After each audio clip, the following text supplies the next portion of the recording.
अदिति और नंदिनी की बचपन की सहेलियाँ थीं। दोनों का रिश्ता इतना गहरा था कि उनके बीच कोई भी दीवार नहीं थी। वे एक दूसरे के हर राज से वाकिफ थी, हर दुख सुख में साथ थी। अदिति की माँ रेखा भी नंदिनी को अपनी बेटी की तरह मानती थी। जब नंदिनी की शादी की बात चली तो अदिति ने इसे अपनी जिम्मेदारी समझा और पूरी तरह से इस काम में जुट गई। अदिति ने अपनी माँ से नंदिनी की शादी की अपने भाई रोहित से कराने का सुझाव दिया। रेखा ने खुशी खुशी इस प्रस्ताव को स्वीकार कर लिया। नंदिनी को भी यह बात बेहद पसंद आई और शादी की तैयारियां शुरू हो गई। अदिति नंदिनी की हर तैयारी में दिल से लग रही, जैसे कि यह उसकी खुद की शादी हो। शादी के बाद नंदिनी अपने पति रोहित के साथ पहली बार अकेले रहने वाली थी। कमरा गुलाब की पंखड़ी से सजा हुआ था। माहौल में मधुर संगीत की धुन गूंज रही थी। नंदिनी ने अदिति से कहा, आज की रात मैं तुम्हारे बिना नहीं रह सकती, क्या तुम मेरे साथ रहोगी? अदिति ने नंदिनी की आंखों में देखा, जहां एक अनकही भावना छुपी थी। अदिति ने धीरे से हाँ कह दिया। जब दोनों कमरे में अकेली थी तो अदिति ने नंदिनी के हाथों को थामा और धीरे धीरे उसकी ओर खींचा। दोनों एक दूसरे के करीब आ गए और एक दूसरे के स्पर्श में खो गए। नंदिनी ने अदिति को गले लगाया और अदिति ने उसकी साड़ी के पल्लू को धीरे से पीछे किया। वे एक दूसरे के आलिंगन में लिपटे हुए एक नए संसार में खो गए। इसी बीच रोहित दरवाजे पर दस्तक देता है। दरवाज़ा खुलते ही उसने जो देखा वह उसके लिए एक बहुत बड़ा झटका था। उसकी पत्नी और बहन को इस तरह से देखकर वह हक्का बक्का रह गया, लेकिन उसने कुछ नहीं कहा और चुपचाप वहाँ चला गया। वह इस बात को हजम नहीं कर पा रहा था कि उसकी नई नवीन दुल्हन को उसकी अपनी बहन के बीच ऐसा रिश्ता हो सकता है। इसका मतलब पहले से ही इसकी प्लानिंग थी। रिश्ता तो यहाँ से ख़त्म हो जाता है, लेकिन कहानी कत्ल की शुरू होती है। एक नहीं बल्कि दो कत्ल हो जाते हैं और कई जिंदगी पूरी तरह से बर्बादी की ओर चली जाती है। जब इस घटनाक्रम का लोगों के सामने खुलासा होता है, सोशल मीडिया पर यह खबर आती है, अखबारों में यह खबर आती है, तो लोगों को यकीन नहीं हो रहा था कि किसी भी इंसान के गिरने की क्या यह भी एक हद हो सकती है। आज की कहानी सुनने के बाद शायद आप लोग भी सन्न रह जाएंगे। नमस्कार, सत श्री अकाल दोस्तों मैं राजकुमार। दोस्तों, आज की जो घटना है मैं जो आपको सुनाने जा रहा हूँ, इसमें लोगों की पहचान बदल दी गई है। यह घटना हरियाणा का एक ज़िला है यमुनानगर, और यमुनानगर का एक थाना लगता है शहरी यमुनानगर। इसी की कॉलोनी है आज़ाद नगर कॉलोनी, गली नंबर 2। बात कर रहा हूँ 23 जून 2024 की। शाम लगभग 4 बजे के आसपास 27 साल की एक लड़की होती है जिसका नाम अदिति होता है। अदिति अभी बाहर से बाजार से घूम कर आई थी और जैसे ही उसने घंटी बजाई अपने दरवाजे पर, घंटी बजाने के बाद कोई भी नहीं आता है और कई बार वो घंटी बजाती रहती है।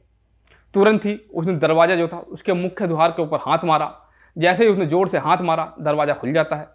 वो आवाज़ लगाती हुई मम्मी, भैया इस तरह से अंदर जाती है और जाकर ड्राइंग रूम की तरफ जाकर देखती है तो उसके भैया की लाश पड़ी हुई थी। खून से लथपथ वो पड़ा हुआ था। उसके बाद उसकी हालत ख़राब हो जाती है और वो ज़ोर ज़ोर से अदिति चिल्लाती है। 27 साल की वो लड़की परेशान थी, आखिर घर में क्या हुआ।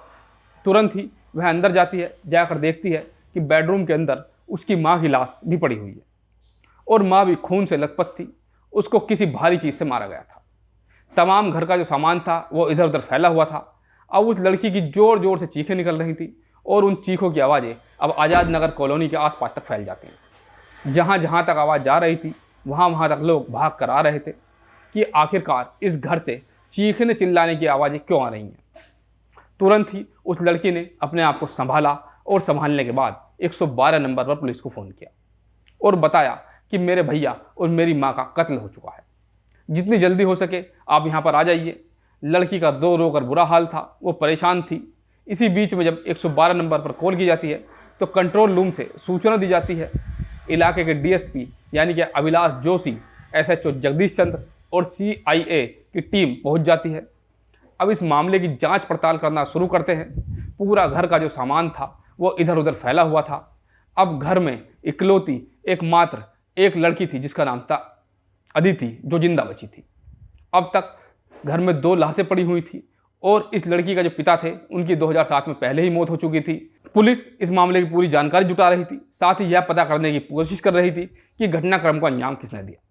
पुलिस वालों ने जब घर के एक एक सामान को देखना शुरू किया तो पता चलता है कि घर से लगभग 1 लाख रुपए का जेवर और कुछ पैसे, नकदी लूटी जा चुकी है। साथ ही सामान को यहाँ पर तितर बितर कर दिया गया था। आखिरकार पुलिस को अब हत्यारों की तलाश करना शुरू कर देती है। पुलिस ने पड़ोसियों से पूछताछ की। पड़ोस में लगे सीसीटीवी कैमरों की फुटेज को खंगालते हुए उन्हें रात के समय एक अज्ञात व्यक्ति की गतिविधियां दिखी जो शक पैदा कर रही थी। फुटेज में नकाब पहने हुए एक व्यक्ति दिखाई देता है जो सुबह के वक्त घर में प्रवेश करता है और कुछ देर बाद घर से निकल रहा था। यह वही समय था जब रेखा और रोहित की हत्या कर दी गई। पुलिस ने अदिति से पूछताछ की। अदिति से उस व्यक्ति के बारे में पूछा गया तो उसने बताया कि वो उसके मामा हैं जो माँ से मिलने आए थे। पुलिस ने उसके मामा क्रिस से भी पूछताछ की। अदिति ने रोने का नाटक करते हुए कहा कि वह घटनाक्रम के समय घर पर नहीं थी। हालांकि अदिति की बातें और उसके आंसू निरीक्षक को सही नहीं लगे। उसकी बातों में लगातार विरोधाभास था और वह हर बार अपनी बात बदल रही थी। जांच के दौरान पुलिस को घर के अंदर से कुछ खून के धब्बे मिले जो हत्याकांड के दौरान उछले थे। खून के इन धब्बों का डीएनए टेस्ट कराया गया जिससे साबित हुआ कि ये धब्बे क्रिस के थे जो घटना के समय वहाँ मौजूद था। पुलिस ने यह भी पाया कि अदिति और क्रिस फोन पर बार बार बातचीत हुई थी, खासकर घटना के दिन। पुलिस ने अदिति और क्रिस के मोबाइल फ़ोन के कॉल डिटेल रिकॉर्ड CDR की जांच की। क्रिस और अदिति के बीच बार बार हुई बातचीत ने पुलिस के लिए मजबूत सबूत इकट्ठा पैदा कर दिए थे। GPS डेटा ने दिखाया कि घटना के समय क्रिस उसी इलाके में था। पुलिस ने अदिति से सख्ती से पूछताछ की तो अदिति ने बताया कि जो सहेली दुल्हन बनकर आई थी वह हमेशा के लिए अपना घर छोड़कर चली जाती है क्योंकि माँ और भैया लगातार विरोध करते थे और घर में कुछ इस तरह से कलेश रहने लगा था कि कलेश बहुत ज़्यादा होने लगा था। तब बात बिगड़ने लगी थी, इसलिए नंदिनी ने घर छोड़कर अपने मायके चली जाती है और मायके में जाकर रहने लगती है, यानी कि रिश्ता लगभग टूट जाता है। परंतु कुछ दिन बाद वक्त बीतता है और वक्त बीतने के बाद अदिति के भाई रोहित की दूसरी शादी होती है।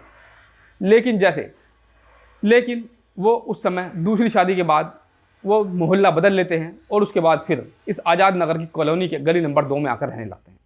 शादी जब दूसरी होती है तो पता चलता है कि जो बहन है उसने दूसरी वाली भाभी पर भी डोरे डालने शुरू कर दिए। उसके भी नज़दीक जाना शुरू कर दिया था, उसके साथ भी वैसा ही व्यवहार करना शुरू कर दिया था जैसा वो पहली के साथ करती थी। अब घर में फिर से ऐतराज़ होने लगता है और दूसरी जो बीवी थी वो भी यहाँ से छोड़कर चली जाती है। कुल मिलाकर वो लड़की अपनी माँ और अपने भैया से कुछ इस कदर नफरत करने लगती है जिसकी कोई हद नहीं होती। अदिति ने अपने मामा ईशांत से संपर्क किया जो रेखा से पहले ही नाराज था। अदिति ने ईशांत और उसके भाई क्रिस के साथ मिलकर रेखा और रोहित को यानी कि अपने मामाओं के साथ मिलकर रोहित को रास्ते से हटाने की योजना बनाई। 23 जून 2024 की सुबह क्रिस नकाब पहनकर अदिति के घर आया।